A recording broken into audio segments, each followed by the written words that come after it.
What is up, Nuggets? It's your boy, Killer Pizza, here with a brand new video for all you rascals and rapscallions out there.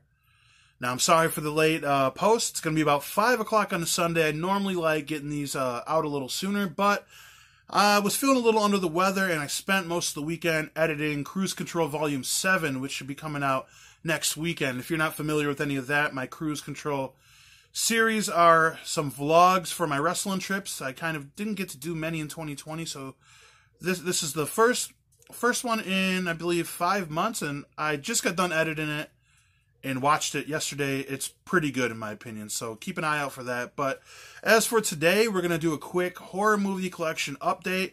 Not too many titles, just 5 pickups, but let's get right into it. Now, the very first one, I'm not sure how to say this, Horror Noir. This is another Shudder original. It is a documentary about black horror, black cinema. And you guys know me, I really love documentaries, and especially with, horror in the context of the documentary itself. And this is a kind of interesting topic. I'm really curious where they're going to go with this. A lot of pretty well-known actors in this, and directors, and everybody in the movie industry. I really need to get Shudder back. It's kind of like hit or miss for me because I own most of the titles, but then at the same time, I find myself buying all these originals that come out because they do a really good job with their original titles. But yeah, I don't really stream anything anymore. Just the WWE Network and the Independent Wrestling Network. I got rid of my Hulu and Netflix and all of that shit. Just not worth it. But yeah, if you guys have seen this, let me know. And is there anything else on Shudder I should get? Or maybe I should just use my 30-day trial and figure it out for myself. But anyways, now 3 more titles I got. 3 out of the 5 are Vinegar Syndrome titles.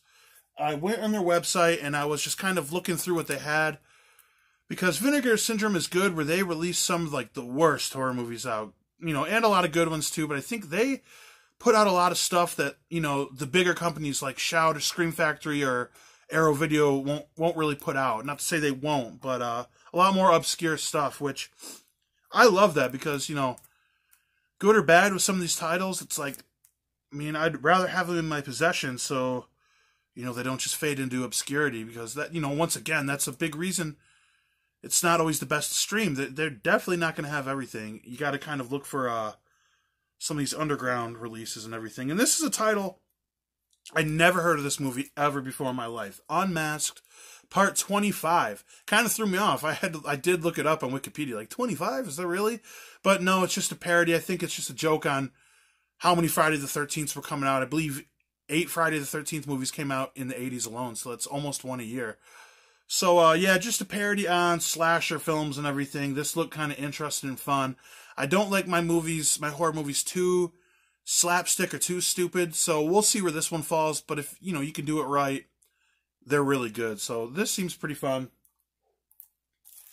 Then we have FleshEating Mothers. These are a bunch of suburban moms get infected by something and become flesh-eating cannibals. And when I heard of this, I thought, man, this sounds pretty fun. I couldn't pass up on this. It looks a little low budget for 1988, but from the few screenshots I've seen of this film, these moms, when they're like cannibals, they look pretty scary. They had like these wide cut mouths with sharp teeth and everything. So it looked pretty good. And this is, is like the only time you would phrase something this way, FleshEating Mothers, is like talking about this movie. So yeah, I couldn't pass this up. I had to see what this is all about. Now so pretty much I haven't heard of any of these Vinegar Syndrome titles until I seen them. I went on their website and kind of tried to look for some stuff I never heard of. I'm surprised I never heard of this one. Psychos in Love. The cover alone is kind of gross with all the blood in their mouth or whatever, but that's a very iconic cover, and it looks like the Psychos in Love like stickers put on it or something. But yeah, this is actually like a romantic, I was going to say romantic comedy, but I guess there is a little comedy in this too. But it's a love story and a horror movie, and I love me some Return of the Living Dead Part 3. I think love in a horror movie is kind of something they don't do very often, and it can be pretty original and fun if it's done right.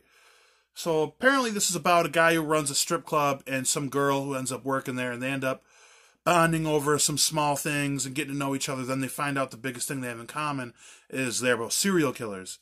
So that's going to be pretty interesting. Just the name alone, Psychos in Love. I thought somebody wrote a film about me and some of my ex-girlfriends for a minute, Psychos in Love. But yeah, so this seems kind of fun. You guys, let me know if you've seen any of these Vinegar Syndrome titles, because I'm completely in the dark with these. I do not know anything about them. Now, something I do know quite a bit about, when this came out, everybody was all about it. I've seen the first 2 seasons and loved them. Haven't seen the third, but this is the Target exclusive release of Stranger Things. I remember when these came out, I was really iffy on picking them up. I really wish I would have, because they were super cheap at the time. And the second one, season 2, I believe is out of print. It's very expensive online. Thus the reason I only got part 1. You guys know me. I am a sucker for nostalgia. That's, you very rarely see me talk about a movie that came out in the last 20 years on this channel, let alone 30 years. So this was an easy pickup for me, because just how it is, like in the retro VHS sleeve. Like, look at that. Oh, it looks just like it. Just like the old VHSs. Takes me back.